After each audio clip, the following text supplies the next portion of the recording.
Katie, I request that we be seated.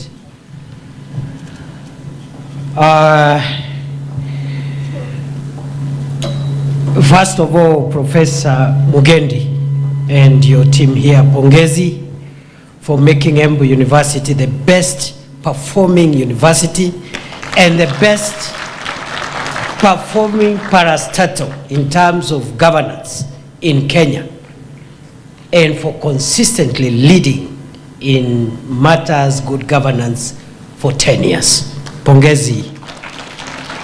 Vice Chancellor, I'll find time to come and visit and have a chit chat with the professors and students and staff. But not today. Today I was invited by the agriculture people, although they have taken too much time, but I've forgiven them because it is their day.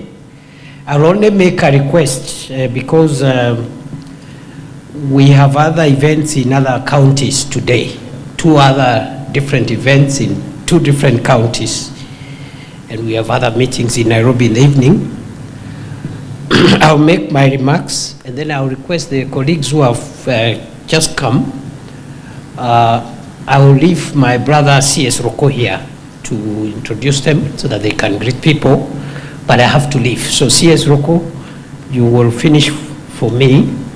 Make sure the members of parliament are able to say jambo, and maybe the speaker on behalf of the assembly, because we need to respect the local leaders who have come to be with us, really. Many of them are not farmers.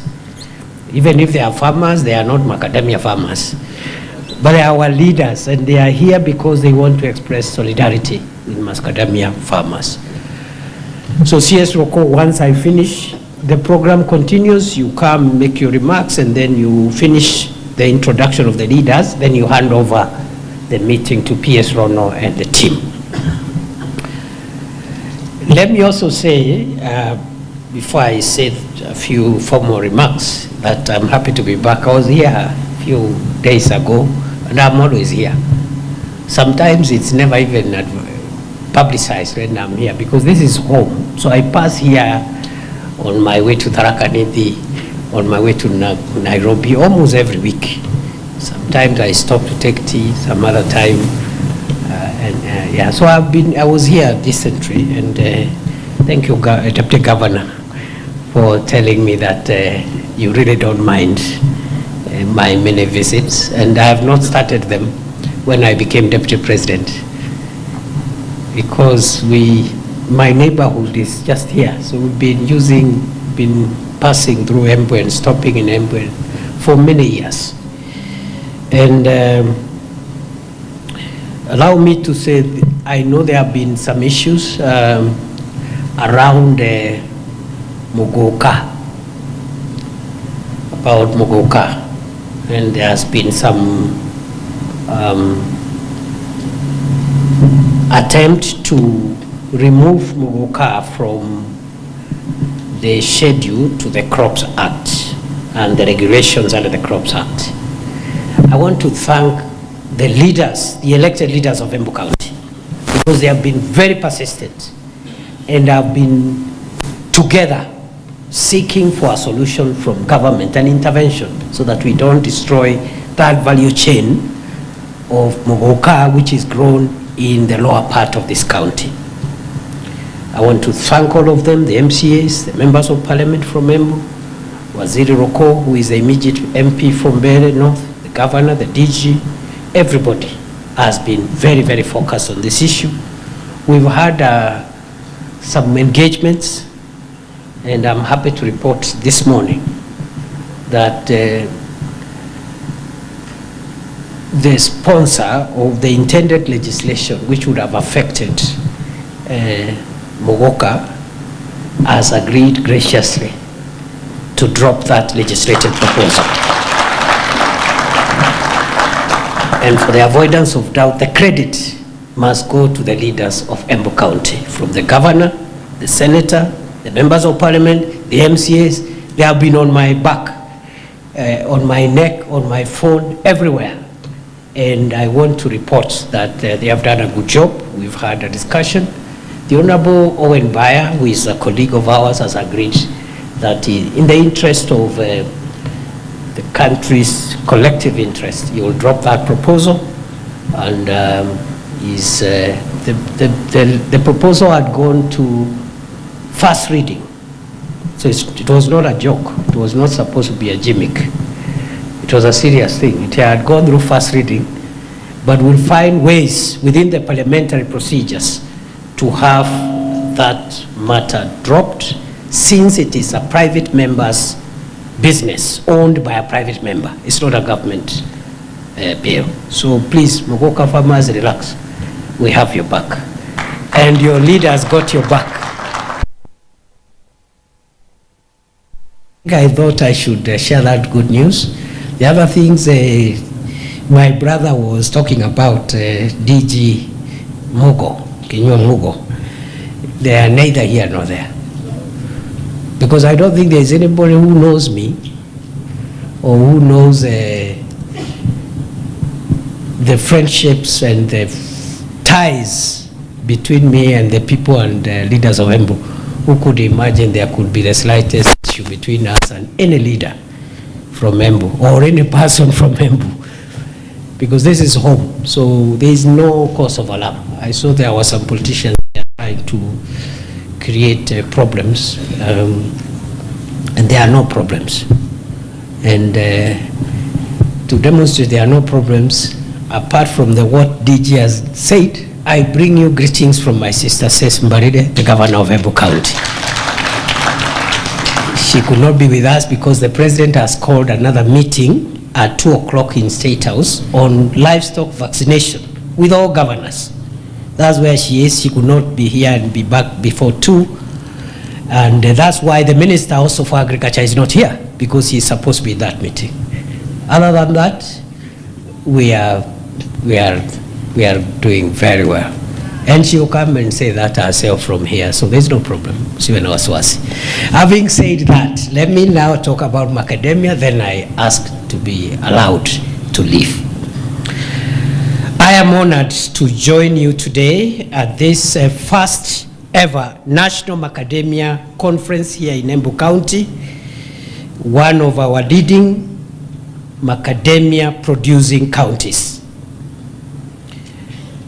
I thank the Ministry of Agriculture and Livestock Development through PS Rono, who is here, and the senior officers here.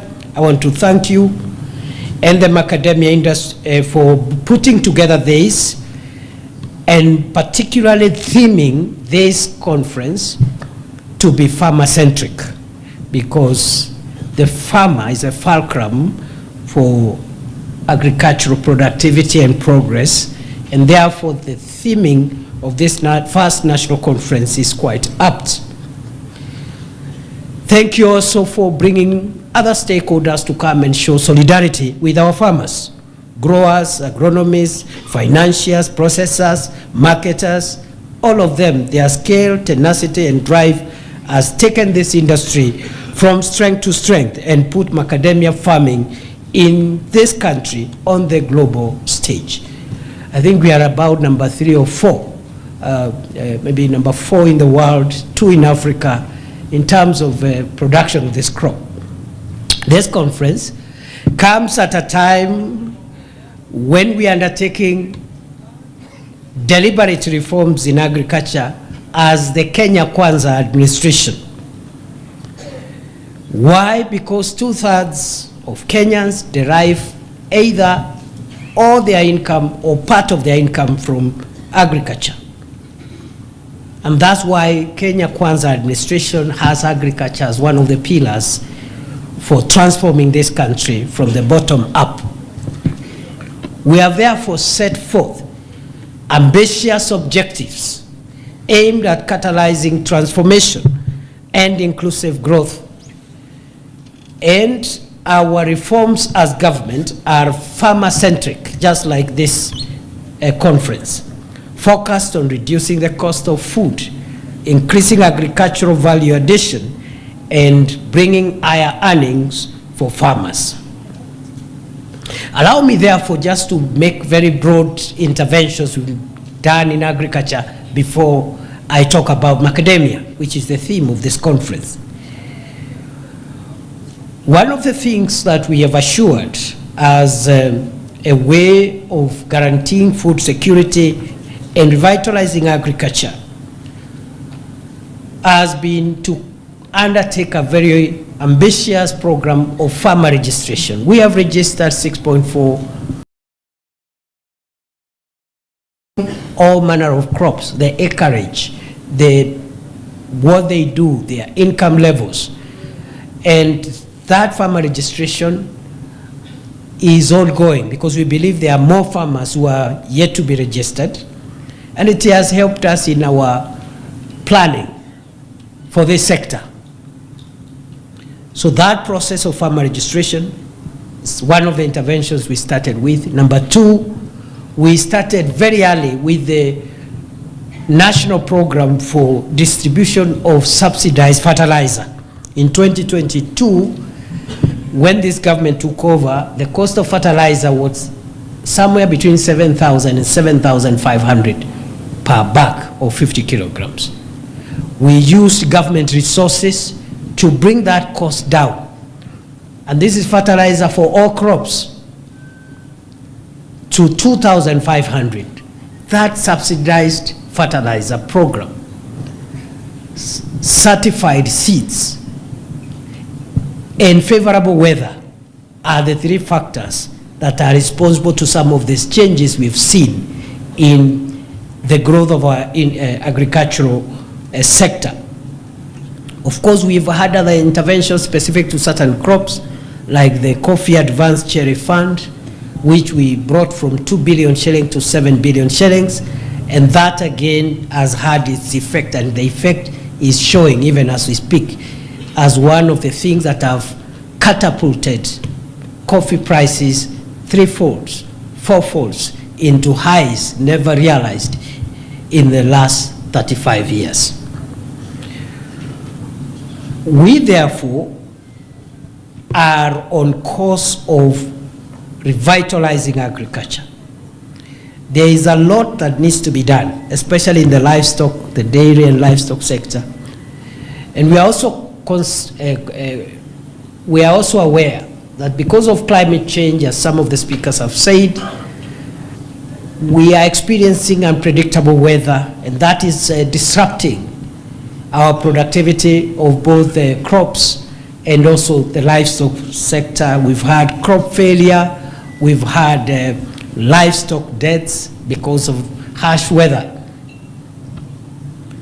But nevertheless, we are investing in innovative technologies that are climate smart, that will help us overcome the challenges of climate change and push agriculture to the next level.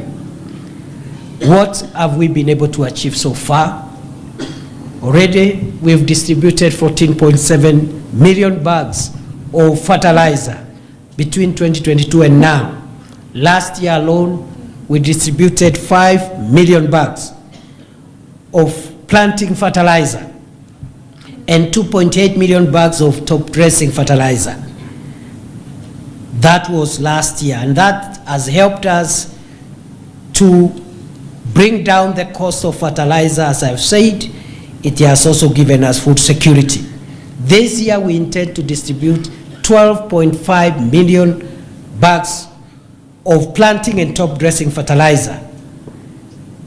And we hope that should help us take production to new levels. Allow me to say also that we are now concentrating in refining the fertilizer delivery and distribution model to make sure all farmers get fertilizer at the right time, they get the right fertilizer for what they grow, and we are investing in cooperation and support with the county government to a very efficient last mile delivery where the farmer gets the fertilizer at their doorstep, literally. We also don't want late arrival of fertilizer. For example, fertilizer, certain types needs to come when the rains are setting in to allow it to sink and dissolve in the soil. If it doesn't arrive at when the the rains are coming, setting in, it will not be as effective. Tea. 2022, we found earnings, Kenya earnings, export earnings from tea at 138 billion shillings. The following year, 2023, as a country, we were able to push this from 138 to 181 billion shillings. Last year, 2024, we pushed it further from 181 billion shillings to a record 215 billion shillings. Again, something we've never achieved in the past. Why did we get this progress? We removed VAT on teas purchased from local tea factories and equipment imported for value addition in cottage industries. We also distributed climate-smart, high-yielding tea seedlings to farmers. We also enhanced research and capacity building for 294 micro, small, and medium enterprises on manufacture of specialty teas, value addition and product diversification in collaboration with the Tea Board of Kenya. These are some of the interventions that took us there. We did not achieve that just like that. Of course, we also availed for the first time subsidized fertilizer to KTDA. On maize, again, production has risen from just last year, from 2022, 34 million bags to 46 million bags. We are closing the gap on importation of maize. Maize production has increased, or rather, we have been able to decrease the importation of maize by 6%. And we are on target to make sure that we make that, or we retain that at zero. Coffee, again, even without expanding the acreage under coffee production, our interventions as this government has brought an increase in export earnings in coffee from 25 billion in 2022 to 34 billion in 2024. Because of certain interventions around fertilizer, around governance in the coffee cooperatives, and the reforms we are doing at the Nairobi Coffee Exchange, removing cartels and multiple licenses, carefully thought out government interventions that are yielding fruits. The prices, which were 50 to 60 shillings a kilo of cherry, now are going for 130, 140, 150 shillings a kilo. There is promise that the prices can only go up. We are also investing in other value chains, edible oils, sugarcane, nuts, rice, etc., etc. And in livestock, we are also doing interventions. Again, because of the theme of today, I will not belabor that, but we have exported last year 42,000 cattle, 9,600 sheep and goats, and over 2 million chicken to international markets, including Oman, Tanzania, Uganda, Mauritius, Seychelles, and the DRC, among other countries. Our milk production has gone up. We have attained the guaranteed minimum return price of 50 shillings. We found it at 33 shillings. Work in progress again. We still have areas of concern around animal feeds to try and bring the cost of animal feeds down. We are working on it in this financial year, and that should give us better returns to farmers of milk. We are vaccinating our cows. I have just told you the president's meeting today with all governors in the Republic of Kenya, all county governors. Or I should have said all governors except the governor of the Central Bank of Kenya. This meeting is on the vaccination. We have 22 million heads of cattle, one of the largest in Africa, around number 3, number 4 there. One of the largest herds of cattle in Africa is found in Kenya here. 22 million, 50 million small stocks, goats and sheep. We've gotten market for them, but we've been told our livestock vaccination program is almost collapsed because only 10% of our livestock is vaccinated. And we've been told to access international markets, we need herd immunity, where you have vaccinated more than 80% of your livestock. That's why we are rolling out that program, and we are relying on Governor Barire and the team within the Council of Governors to join hands with national government so that we vaccinate our cows. Unfortunately, I had some politics around it sometimes last year, and you know, I don't stop wondering about Magical Kenya and how we politicize even science. Now, as we do this, we are looking at value chains. Allow me to say another intervention, the last one, that is cross-cutting, is on the establishment of county aggregation and industrial parks in the 47 counties. The national government, in collaboration with county governments, is putting up in every county a county aggregation and industrial park. And we are asking county governments to work with national governments to aggregate farmers, first of all, in cooperatives, and then identify the value chains that will be aggregated in the county aggregation and industrial park. And I know for Embu, Macadamia is one of those crops. The Kaipi in Embu is one of the ones we have given priority because the county government of Embu put a lot of effort, more than other counties. So what we did, because we need to allocate national government resources where there is effort from the respective county governments, we have identified 13 counties which are in the priority category of completing their KIPES. Embu is one of them in this region. Kirinyaga is another one. Meru is another one. And then we have 13 others spread in other parts of the country. I think Migori, Busia, Bungoma, Kakamega, I think Uasin Gishu, and a few others.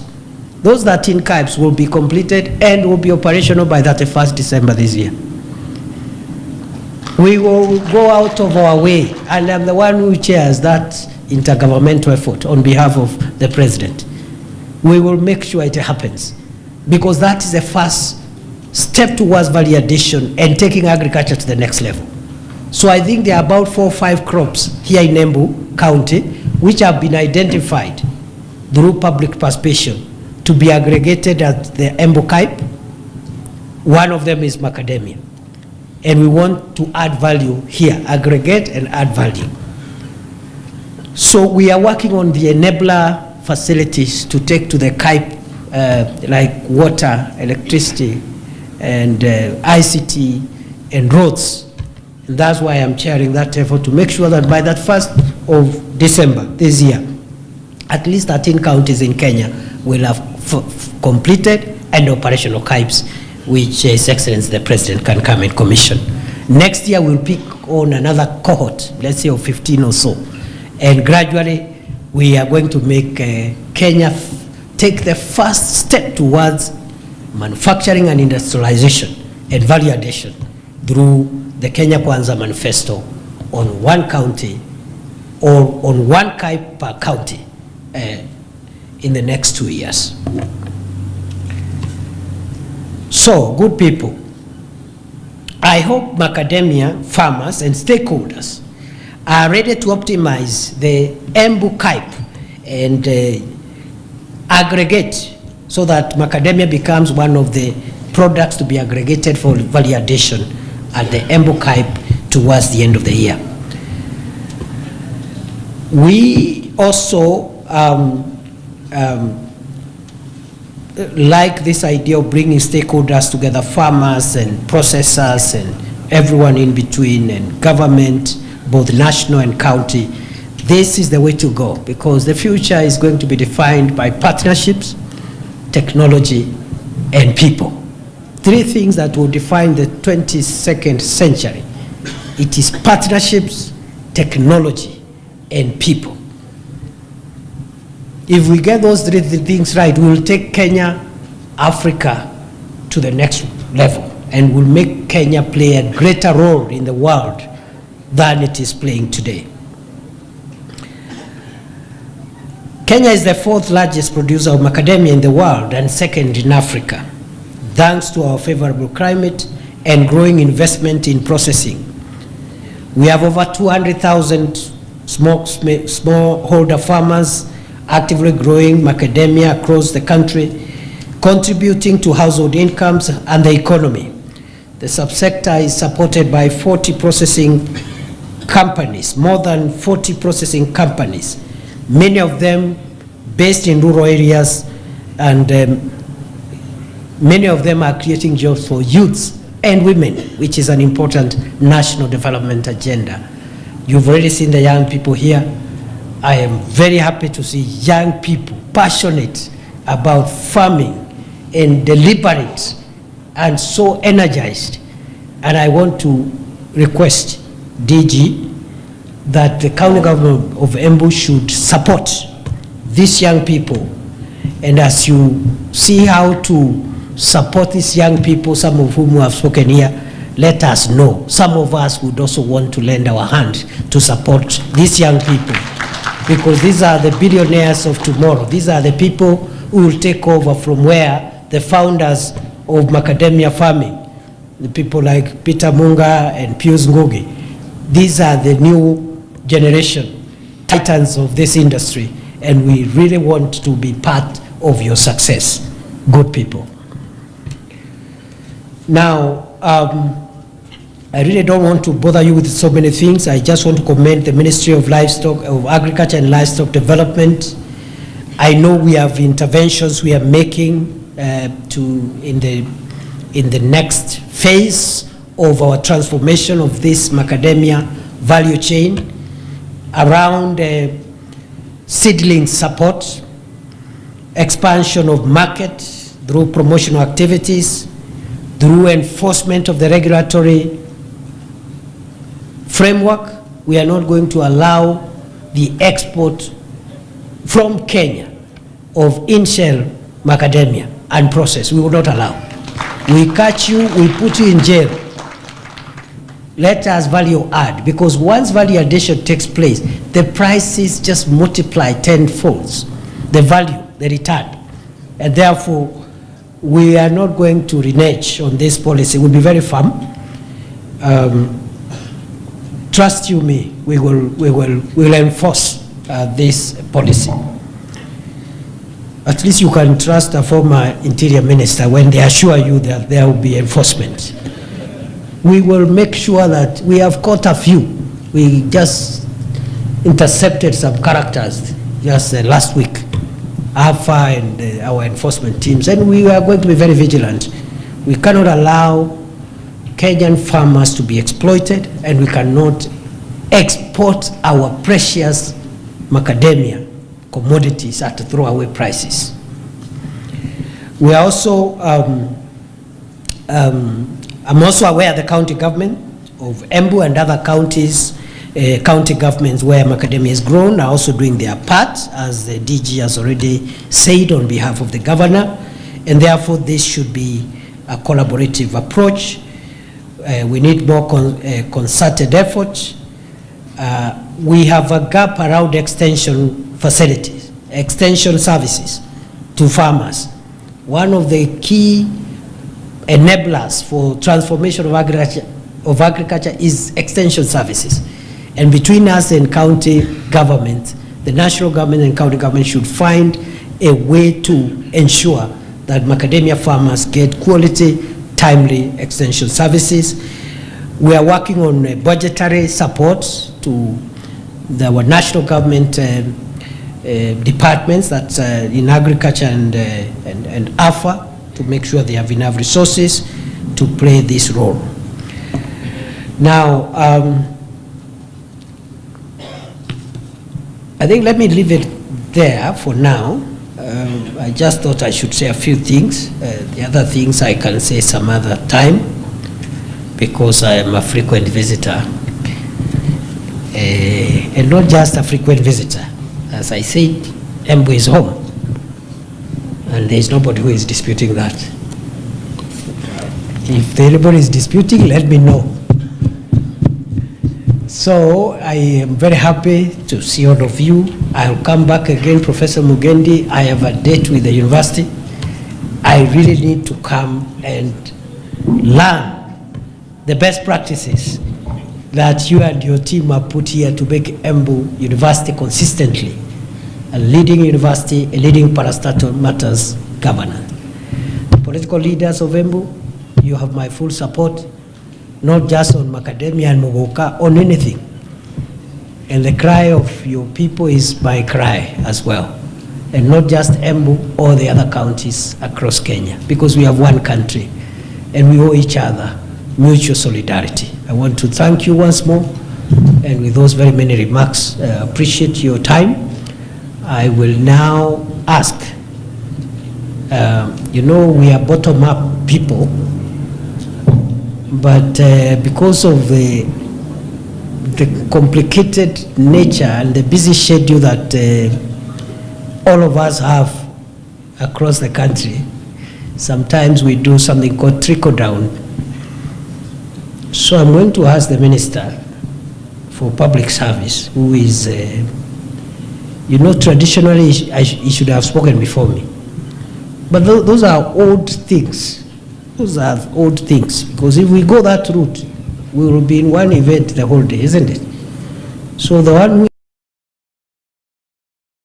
who ask CS Ruko, you make brief remarks, these people are hungry, they want to go for lunch, and then you invite the MPs and then maybe the speaker on behalf of the county assembly, then you hand over the meeting to PS Rono and the team. Asanteni sana, Mungu awabariki. Thank you. Asante Mheshimiwa Naibu wa Rais, tafadhali kwa ruhusa yako sasa. Halmashauri ya upanzi wa mmea huu inaomba sana picha moja tu kwa sababu ya kumbukizi. Board members, tafadhali